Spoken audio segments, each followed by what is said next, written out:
ও আমার বাবারা, বৃদ্ধ বাবাজিরা, ও যুবকেরা, পর্দার আড়ালের মা বোনেরা, 27 বছরের যুবকের হুঙ্কারে মক্কা কাঁপতেছে।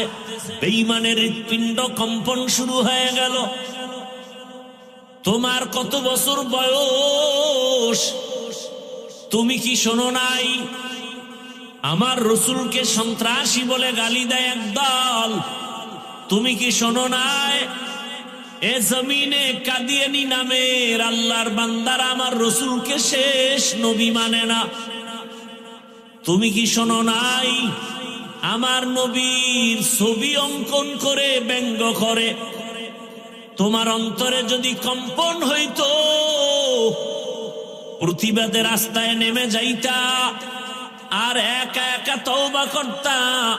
বেঈমানেরা নবীরে গালি দিলে মনে সহ্য হয় না।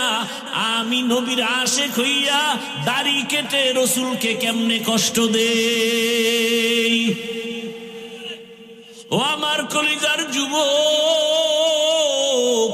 আম্মা জান আয়েশা রাদিয়াল্লাহু আনহা বলেন, আমার হুজরায় রহমতের নবী বসে বসে কান্না করেন।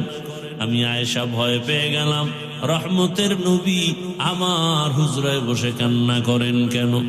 নবীর কাছে আদবের সাথে জিজ্ঞাসা করলাম। রহমতের নবী বললেন, হে আয়েশা, হাসরের ময়দানের কথা মনে পড়ে গেছে। আমার গুনাহগার উম্মতের কি হালাত হবে? কিয়ামতের ময়দান এমন অবস্থা হবে, কেউ কারো পরিচয় দিবে না। উলঙ্গ অবস্থায় সব হাসরের ময়দানে দাঁড়াবে। সূর্যের গরমে জমিনটা তামা হয়ে যাবে। জাহান্নামের চিৎকারে হাসরের ময়দান থরথর করে কাঁপতে থাকবে। আল্লাহকে বলবে, আল্লাহ, বেনামাজি গুলো কই? বেপরদাওয়ালারা কোথায়? দাড়ি কামানেওয়ালারা কোথায়?